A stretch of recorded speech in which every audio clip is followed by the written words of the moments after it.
Covid काल में वैसे तो हर कोई प्रभावित हुआ है, लेकिन सबसे ज्यादा जिस पर असर पड़ा है वो है शिक्षा। हमने देखा कि स्कूल बंद रहे, कॉलेज बंद रहे, और यही वो क्षेत्र था जहां पर सबसे ज्यादा परेशानियां जो थी वो देखने को मिली, क्योंकि लगातार हमने जिस तरीके से कवरेज किया उस दौरान पता चला कि एक रूम में बिठाकर बच्चों को पढ़ाना संभव नहीं है, ऑनलाइन भी पढ़ाया गया।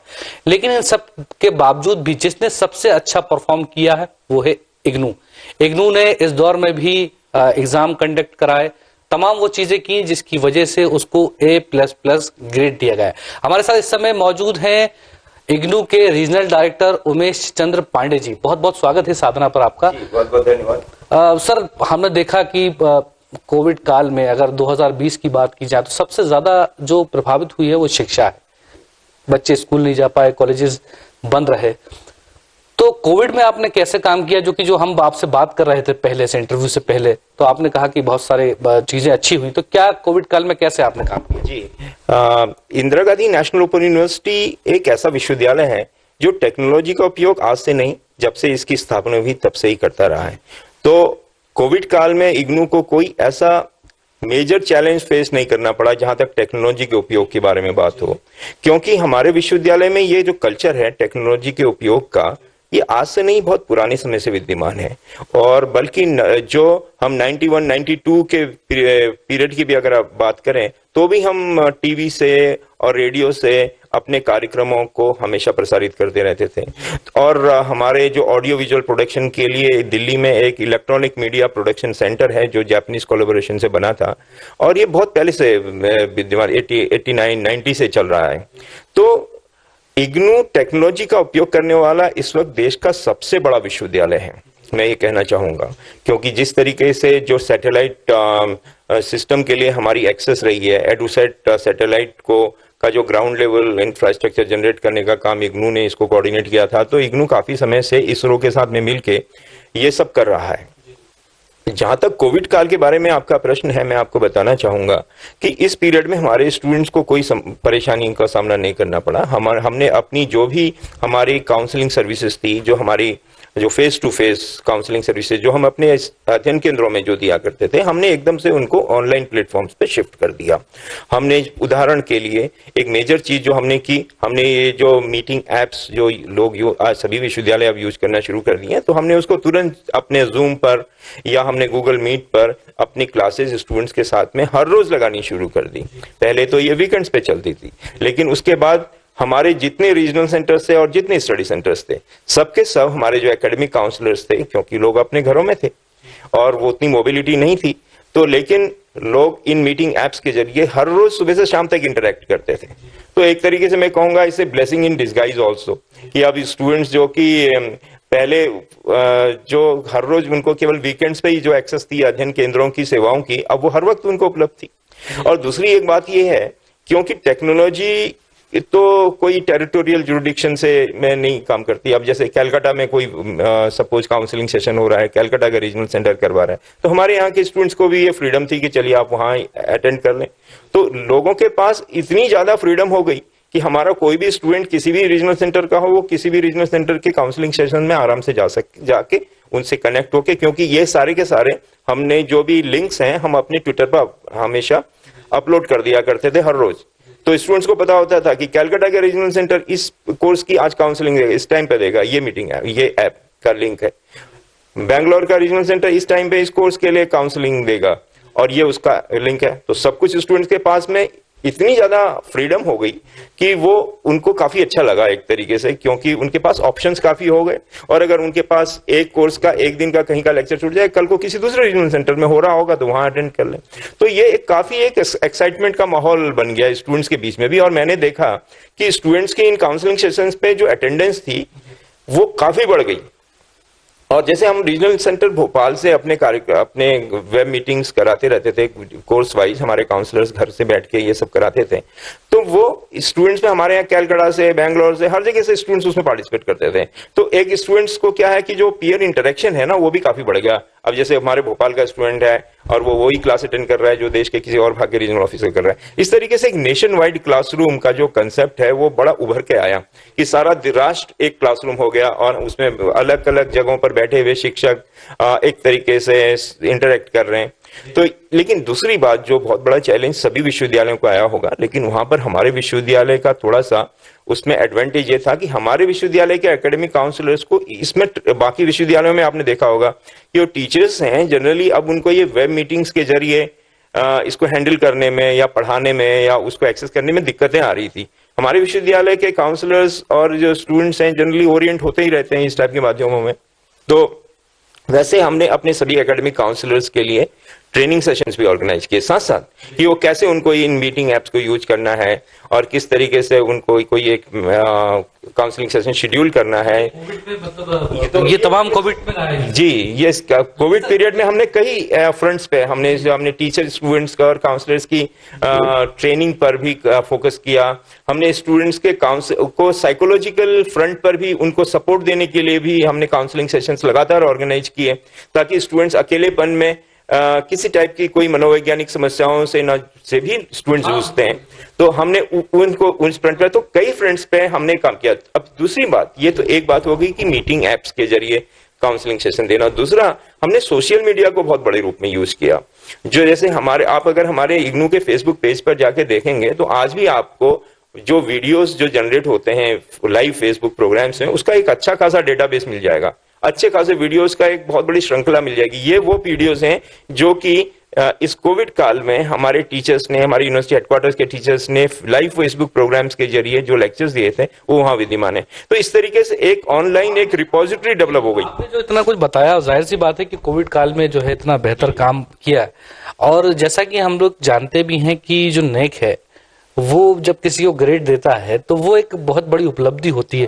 वैसे तो यूनिवर्सिटियां काफी हैं और काम कर रही हैं, लेकिन जो हमको जानकारी है कि आपके यूनिवर्सिटी को जो है वो A++ मिला, तो ये उपलब्धि को लेकर क्या कहेंगे? धन्यवाद इन कॉम्प्लीमेंट्स के लिए। और मैं सभी आपके जो भी ऑडियंस उनको भी बताना चाहूंगा कि Indira Gandhi national open university को नैक द्वारा A++ ग्रेड से नवाजा गया है। और नैक एक सारे राष्ट्र में यूनिवर्सिटी लेवल एजुकेशन की क्वालिटी को जज करने के लिए एक हाईएस्ट बॉडी है और हमारे विश्वविद्यालय को हाईएस्ट ग्रेड उन्होंने दिया है। तो A++ ग्रेड इग्नू को जो मिला है वो इग्नू को ये नए नए ढंग से काम करने के लिए, नवाचार के लिए और टाइम के साथ अपने को चेंज करने के लिए, अपने करिकुलम को अपडेट रखने के लिए, क्वालिटी मेंटेन करने के लिए और इस तरीके से अंतर्राष्ट्रीय स्तर पर एक बहुत बड़ा सिस्टम डेवलप करने के लिए। मैं अंतर्राष्ट्रीय स्तर वर्ड इसलिए यूज कर रहा हूं कि इग्नू केवल राष्ट्रीय स्तर पर काम नहीं कर रहा है, देश के स्तर पर। हमारे देश का अकेला ऐसा विश्वविद्यालय है जिसने देश की बाउंड्री से बाहर जाके अन्य देशों में भी अपनी धाक जमाई है। और क्योंकि आज एक अच्छी खासी संख्या में विदेशी स्टूडेंट्स हमारे विश्वविद्यालय में पढ़ते हैं और ये उसके लिए हमारे पास एक इंटरनेशनल सेल है विश्वविद्यालय के पास। तो ये हमारे विश्वविद्यालय में जो स्टूडेंट्स पढ़ते हैं ये वो स्टूडेंट्स हैं जो कि अंतर्राष्ट्रीय मानदंडों के हिसाब से जो पढ़ाई होनी चाहिए उस पर खरे उतरते हैं। हमारे विश्वविद्यालय में अगर एग्जाम होते हैं तो अंतर्राष्ट्रीय स्टूडेंट्स के लिए भी वही क्वेश्चन पेपर होता है, वही स्टडी मटेरियल उनकी पढ़ाई के लिए होता है, सब कुछ वही होता है। तो हमारा स्टूडेंट अंतर्राष्ट्रीय रोजगार के बाजार में जब जाता है तो वहां उसकी डिग्री की पूछ होती है, वहां पर उसको रोजगार मिलने की संभावनाएं कहीं ज्यादा होती हैं क्योंकि वो अंतर्राष्ट्रीय मानदंडों पर हमारी पूरी शिक्षा व्यवस्था खरी उतरी है। और एक चीज मैं आपको और बता दूंगा, हमने ये सब काम नए नए नवाचार के ढंग से किया है। हमारे देश में जो भी इंफ्रास्ट्रक्चर अवेलेबल है, जो एक्सपर्टीज अवेलेबल है, उसी को यूज किया है। उसको जो एक्सपर्टीज जहां है, जिस इंस्टीट्यूशन में भी हमने वहां से खोजा है, उनको एक प्लेटफॉर्म पे लेके आए हैं और उसके बाद एक ऐसे क्लाइंटेल को सर्व करने के लिए यूज किया है उस एक्सपर्टीज को, उस इंफ्रास्ट्रक्चर को, जो कि अन्यथा वो विश्वविद्यालय शिक्षा में संभव नहीं है। तो इस तरीके से ये एक नया मॉडल बन है। इग्नू का जो एक मॉडल है ये सारे देश के करीब 3000 से भी ज्यादा विश्वविद्यालयों का, कॉलेजेस का एक प्लेटफॉर्म पे आना वो विश्वविद्यालय ने संभव करके दिखाया है। क्योंकि हमारे इन देश के बड़े बड़े इंस्टीट्यूशंस के साथ में एमओयूज हैं, उनके साथ हमने कोलैबोरेटिव सेंटर्स बनाए हैं, उनकी एक्सपर्टीज को हम यूज करते हैं, ट्रेन करते हैं और उनको फिर एक ऐसे प्लेटफॉर्म पे लेके आते हैं जहां से देश के सबसे लास्ट माइल पे जो बच्चा है उसके लिए यूज किया जा सके और टेक्नोलॉजी के इफेक्टिव यूज के द्वारा ही किया जा सके। और इसके लिए इग्नू को आज एक सेंटर ऑफ एक्सेलेंस का भी दर्जा अंतर्राष्ट्रीय स्तर पर दिया गया। ये जान के आपको बड़ी खुशी होगी कि कॉमनवेल्थ ऑफ लर्निंग ने इग्नू को सेंटर ऑफ एक्सेलेंस का एक दर्जा दिया है, सेल्फ लर्निंग मटेरियल प्रिपेयर करने के लिए भी और अदरवाइज भी डिस्टेंस एजुकेशन की प्रैक्टिस के लिए। सर, सबसे महत्वपूर्ण बात ये आती है एडमिशन, कि एडमिशन कैसे ले सकते हैं, क्योंकि आपने बताया कि आपने कोविड काल में भी आपके यूनिवर्सिटी ने बेहतर काम किया, तो एडमिशन अगर किसी को लेना हो वो भी ऐसे समय में जब आदमी आगे पीछे हो रहा है, युवा जो है कि अभी कहीं लॉकडाउन तो नहीं लग जाएगा या कुछ और, तो ऐसे में एडमिशन की क्या प्रोसेस यहाँ पर चल रही है? जी, आपका प्रश्न बहुत अच्छा है। वो इसलिए क्योंकि आजकल हमारे एडमिशन की प्रक्रिया चल रही है। हमारे एडमिशन के 2 साइकिल्स होते हैं। हम जुलाई से भी हमारा एक एकेडमिक सेशन शुरू होता है 1 जुलाई से, और एक सेशन शुरू होता है 1 जनवरी से। तो 1 जनवरी से जो हमारा एकेडमिक सेशन शुरू होता है उसके लिए हमने स्टूडेंट्स को अतिरिक्त समय दिया था और ये 15 मार्च तक ये एडमिशन्स चल रहे हैं। ये पिछले 1 जनवरी से ही शुरू हुआ माना जाएगा, लेकिन स्टूडेंट्स को अतिरिक्त वक्त चाहिए था। उसके कई कारण हैं। कोविड पीरियड में स्टूडेंट्स कुछ समस्याओं से जूझ रहे हैं, तो हमने भी उसके लिए अतिरिक्त समय दिया है और 15 मार्च तक ऐसे सभी स्टूडेंट्स ऑनलाइन अपने कोर्सेज के लिए आवेदन कर सकते हैं। यहाँ पर एक बात मैं बताना आवश्यक समझता हूँ, क्योंकि मध्य प्रदेश में ट्राइबल पॉपुलेशन बहुत सबसे ज्यादा है और हमारे विश्वविद्यालय ने SC और ST, शेड्यूल कास्ट और शेड्यूल ट्राइब कम्युनिटी से संबंधित जो बच्चे हैं उन बच्चों के लिए 84 कोर्सेज में एडमिशन फ्री रखा है। तो ये 84 कोर्सेज, इन 84 कोर्सेज की जो लिस्ट है हमारी वेबसाइट पर है और मैं ऐसे सभी स्टूडेंट्स से मैं कहना चाहूंगा कि जो SC ST तबके से संबंधित हैं वो हमारे यहाँ के कोर्सेज में कोई भी कोर्स एक चुन लें और उस कोर्स में फ्री एडमिशन लें। तो ये एक बहुत बड़ा मौका है उनके लिए जो हमने दिया है और ये सारे के सारे जो स्टूडेंट्स हैं उनको ज्यादा कुछ नहीं करना है, वो केवल ऑनलाइन ही कोर्स के लिए आमंत्रित के लिए अपना आवेदन कर सकते हैं। प्रोस्पेक्टस की हमने कोई फीस नहीं रखी है। तो ऐसे सभी स्टूडेंट्स ऑनलाइन आवेदन करें। हमारी यूनिवर्सिटी की वेबसाइट पर जाएं, www.ignu.ac.in। इग्नू की वेबसाइट हर कोई भी जानता है। इग्नू की वेबसाइट पर जाएं और वहां पर होम पेज पर ही एक लिंक दिया हुआ है, उस पर प्रेस करेंगे तो वो सीधे के सीधे हमारे एडमिशन लेने के उस लिंक हाइपरलिंक पे पहुंच जाएंगे, जहां से अपना आवेदन पत्र वो जमा कर सकते हैं ऑनलाइन। जहां तक अपने कास्ट सर्टिफिकेट और एलिजिबिलिटी के सर्टिफिकेट्स को अपलोड करने की बात है तो उसको स्कैन करके अपलोड कर दें और पैसा जमा करने की उनको आवश्यकता नहीं है। और एक और बड़ी बात है, हमारे विश्वविद्यालय ने 6 महीने ये अलाउ किया हुआ है और यूजीसी भी इसको अलाउ करती है कि 6 महीने का कोई भी कोर्स आप किसी अन्य विश्वविद्यालय से अगर पढ़ भी रहे हैं तो भी आप 6 महीने के किसी कोर्स में एडमिशन ले सकते हैं। अच्छा सर, चूंकि ठीक है आपने बताया कि 15 तारीख तक एडमिशन लिया जा सकता है, लेकिन जो सबसे बड़ी बात आती है जिसका जिक्र शुरुआत में आपने भी किया कि प्लेसमेंट, क्योंकि वो बहुत इंपॉर्टेंट पार्ट हो जाता है कि जब आप अच्छी एजुकेशन लेते हैं और उसके बाद अगर आप कुछ नहीं कर पाते हैं तो वो एक बर्डन होता है। तो क्या हटके है यहाँ पर सर? जी, हमारे विश्वविद्यालय में प्लेसमेंट से रिलेटेड एक्टिविटीज 2014 से काफी बड़े रूप में चल रही हैं और ये प्लेसमेंट की जो एक्टिविटीज है, हमारे विश्वविद्यालय में एक प्लेसमेंट सेल है। हमारे विश्वविद्यालय के हेडक्वार्टर में एक प्लेसमेंट सेल है और इसके अलावा हमारे रीजनल लेवल पर भी रीजनल प्लेसमेंट कमिटीज हैं और हमारे रीजनल सेंटर भोपाल में भी एक रीजनल प्लेसमेंट कमेटी है। हमारा और विश्वविद्यालय के हेडक्वार्टर की इस मेन कैंपस प्लेसमेंट सेल का यही कार्य होता है कि हम सभी ऐसी संस्थाओं से संपर्क करें जो कि हमारे विश्वविद्यालय के स्टूडेंट्स को प्लेसमेंट दे सकती हैं। उनके लिए हम प्लेसमेंट के ऐसे कार्यक्रम आयोजित करते हैं और कंपनीज को बुलाते हैं, कैंपस प्लेसमेंट और एक्टिविटीज करते हैं, बिल्कुल उसी तरीके से जैसा कोई और अन्य विश्वविद्यालय करता है। अगर आप हमारे विश्वविद्यालय की कैंपस प्लेसमेंट सेल की वेबसाइट पे जाएंगे तो आपको कई बड़ी संख्या में ऐसे कैंपस प्लेसमेंट एक्टिविटीज के बारे में वहां पर फोटोग्राफ्स और एक्टिविटीज नजर आएंगी। और दूसरी बात यह है कि कोई भी संस्था, जैसे अगर कोई कंपनी है जो कि स्टूडेंट्स को प्लेसमेंट करना चाहती है तो वो अपना प्रोफाइल हमारे विश्वविद्यालय के वेबसाइट पे अपलोड कर सकती है और हम उसको सीधे संपर्क स्थापित करते हैं और हमारे विश्वविद्यालय के स्टूडेंट्स को लेने में ज्यादातर कंपनीज इंटरेस्टेड इसलिए होती हैं क्योंकि हमारे विश्वविद्यालय में अनुभवी स्टूडेंट्स आते हैं। हमारे विश्वविद्यालय में ऐसे स्टूडेंट्स आते हैं जो कि पहले से कहीं ना कहीं कोई वर्किंग होते हैं, तो हमारे विश्वविद्यालय में उनको बेस्ट ऑप्शन मिलता है क्योंकि ये स्टूडेंट्स ऐसे हैं जो कि कहीं ना कहीं पर जॉब में ऑलरेडी होंगे और उनको बेटर जॉब्स चाहिए। हालांकि वो कंपलसरी नहीं है कि एक्सपीरियंस होना हमारे यहाँ जरूरी नहीं है, कोई भी एडमिशन ले सकता है, लेकिन हमारे विश्वविद्यालय में काफी डाइवर्सिटी है कोर्सेज की। और ज्यादातर क्या है कि 200 से अधिक प्रोग्राम्स हमारे विश्वविद्यालय में चलते हैं। कोई भी अन्य विश्वविद्यालय इतने बड़ी संख्या में कोर्सेज नहीं चलाता। तो समझ लीजिए 200 अलग अलग कोर्स का मतलब 200 अलग अलग क्षेत्रों में हम कोर्सेज ऑफर करते हैं, ऐसे ऐसे एरियाज में जो कि कोई भी अन्य विश्वविद्यालय जिन एरियाज में कोर्सेज नहीं देता। तो इस तरीके से जो प्लेसमेंट एजेंसीज हैं उनकी खास रुचि रहती है इग्नू में। तो प्लेसमेंट के स्तर पर हमारा विश्वविद्यालय इस वक्त सबसे उत्कृष्ट कार्य कर रहा है, मैं ये ऐसा कहना कहूंगा जरूर। और ये सब काम हम काफी नवाचारी ढंग से करते हैं। नवाचार हमारे विश्वविद्यालय के पूरे सिस्टम में एक तरीके से एम्बेडेड है और हमारे विश्वविद्यालय में एक national centre for innovations in distance education भी है जिसका काम केवल नए नए नवाचार को करना है। और ये सेल जो काम कर रही है, हमारे विश्वविद्यालय ने जो नवाचार किया है उसके लिए मिनिस्ट्री ऑफ एजुकेशन ने हमको 5 स्टार रेटिंग भी दी है। ये हाईएस्ट रेटिंग है जो मिनिस्ट्री ऑफ एजुकेशन देती है कि नए नए इनोवेशंस किस तरीके से हम अपने स्टूडेंट्स को सर्व कर रहे हैं, उसको देखते हुए, उन एक्टिविटीज को देखते हुए हमें हाईएस्ट रेटिंग दी गई है। बिल्कुल सही कहा सर आपने कि अच्छा काम करते हैं तो ग्रेडिंग भी अच्छी मिलती है।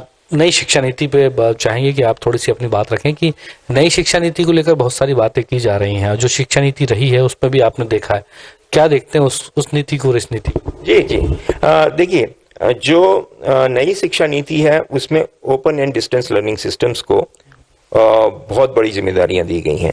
और सच बात तो यह है कि open and distance learning system पूरी तरीके से इक्विप्ड हैं उस जिम्मेदारी को निभाने के लिए। और इस बात को अब राष्ट्रीय स्तर पर पूरी तरीके से रिकॉग्नाइज कर रहे हैं लोग कि हमारे पास अब जो ऑप्शंस हैं वो हैं open and distance learning systems.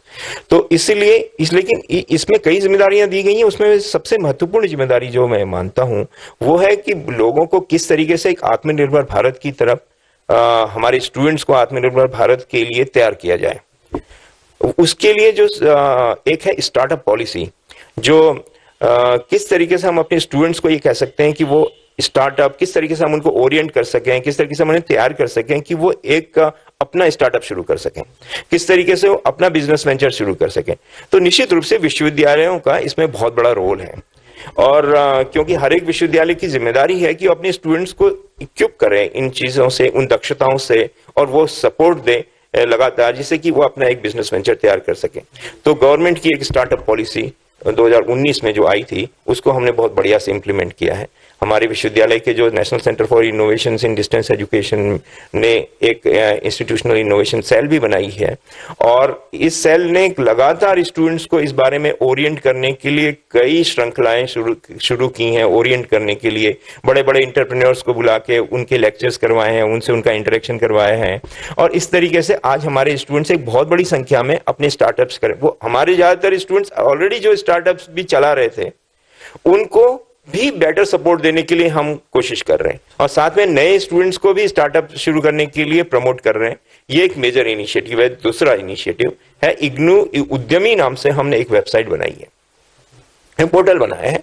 उसमें कोई भी हमारे स्टूडेंट जो कि अपना स्टार्टअप शुरू करने के लिए कुछ इनिशिएटिव लेना चाहता है तो वो इग्नू उद्यमी में रजिस्टर करवा सकता है और उसके बाद हम सीधे उससे संपर्क स्थापित करते हैं। हम उससे पूछते हैं कि वो किस टाइप से हम उसे सपोर्ट कर सकते हैं। कई स्तरों पर सपोर्ट की जरूरत होती है स्टूडेंट को। जैसे कि पहली बात तो उसके दिमाग में एक आइडिया हो सकता है, बिजनेस आइडिया, तो अब उस आइडिया को कार्य रूप में कैसे परिणित करें, तो हम उससे सीधे संपर्क स्थापित करते हैं कि हमारे जो एक्सपर्ट्स हैं वो बताते हैं कि आप इसको इस तरीके से डेवलप करो। एक लेवल नेक्स्ट स्टेज पर ले जाते हैं, उसके आइडिया को इंप्लीमेंट करने के स्टेज पर ले जाते हैं। कैसे वो फंडिंग मोबिलाइज कर सकता है उसके लिए उसको गाइड करते हैं कि आप यहाँ से फंडिंग ले सकते हैं, आप यहाँ से फंडिंग ले सकते हैं, फंडिंग लेने के तरीके क्या होते हैं।